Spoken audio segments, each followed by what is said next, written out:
விவசாயிகள் நலனுக்காக எந்த விலையும் கொடுக்க தயார்னு ட்ரம்பின் வரி தாக்குதலுக்கு பிரதமர் மோடி நேரடி பதிலடியை கொடுத்திருக்கார். டெல்லியில MS சுவாமிநாதன் நூற்றாண்டு சர்வதேச மாநாட்டில் பேசியவர் எங்கள் விவசாயிகள் நலனே முக்கியமானதுன்னு அழுத்தமா தெரிவிச்சார். हमारे लिए अपने किसानों का हित सर्वोच्च प्राथमिकता है.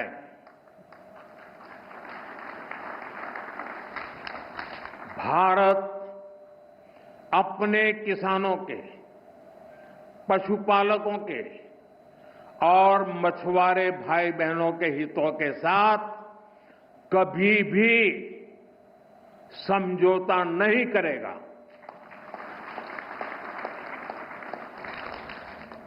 और मैं जानता हूं व्यक्तिगत रूप से मुझे बहुत बड़ी कीमत चुकानी पड़ेगी, लेकिन मैं इसके लिए तैयार हूं.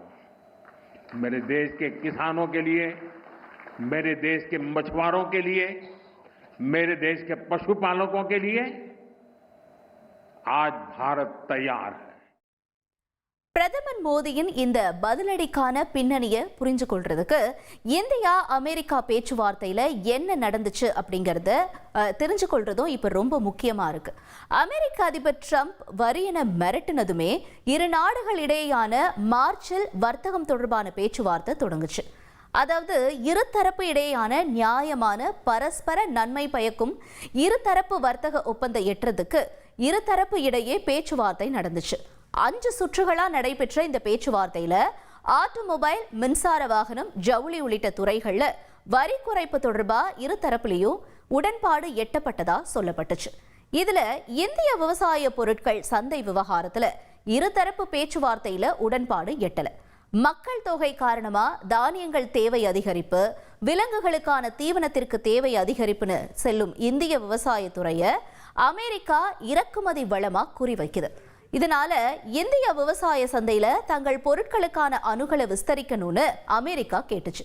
அதாவது சோளம், சோயாபீன் இந்த மாதிரியான மரபணு மாற்றப்பட்ட பொருட்களை அனுமதிக்கணும்னு கோரிக்கையை முன்வச்சுச்சு அமெரிக்கா. அதே மாதிரி அமெரிக்க பால் பொருட்கள் இந்தியாவிற்குள் நுழைறதை தடுக்கும் விதிமுறைகளையும் நீக்கணும்னு அமெரிக்கா கேட்டுச்சு.